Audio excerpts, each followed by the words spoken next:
ये कहानी जो सो एक ऐसे युवक की है जो गरीब है।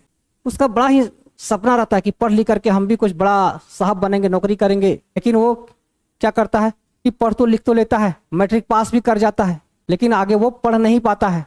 क्यों? क्योंकि वो पैसे उसके पास नहीं थे। और एक कहानी एक ऐसे अंधविश्वास की भी है जिसमें गांव के जितने भी लोग हैं वो ओझा सोखा डायन भूत के चक्कर में सब पिसता है।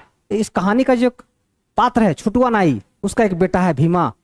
मैट्रिक पढ़ लिख करके वो आगे पढ़ना चाहता है, लेकिन पैसे उसके आड़े हाथ आता है, जिसके चलते वो क्या करता है, मामा के घर वो काम करने के लिए चला जाता है। वहां पे वो बढ़िया से काम करता है और कुछ पैसा अपने पिताजी को भी भेजता है और कुछ अपने पास भी रखता है और एक सुंदर सा घर भी बना लेता है। तो भीमा के गांव वाले उसकी तरक्की को देख करके बड़ा जलते हैं भाई, सब उसको परेशान करने लगता है। लेकिन भीमा और भीमा की माँ उन सब बातों को नजरअंदाज करती है।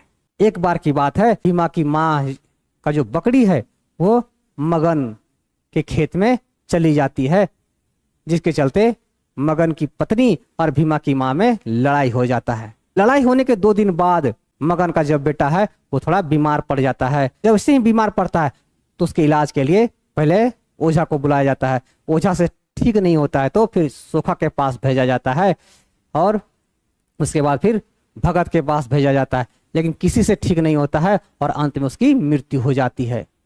जितने भी भगत और ओझा सोखा है सब मिली जुली था और मगन को बताता है वो लोग मिल करके कि भाई तुम्हारा बेटा का मौत जो सो स्वाभाविक नहीं है, बुखार से नहीं मरा है, इसको डायन ने मारी है। और डायन कौन है? वो भीमा की माँ है। यह बात सुन करके भीमा की माँ जो सो वो बर्दाश्त नहीं कर पाती है और वो आत्महत्या कर लेती है।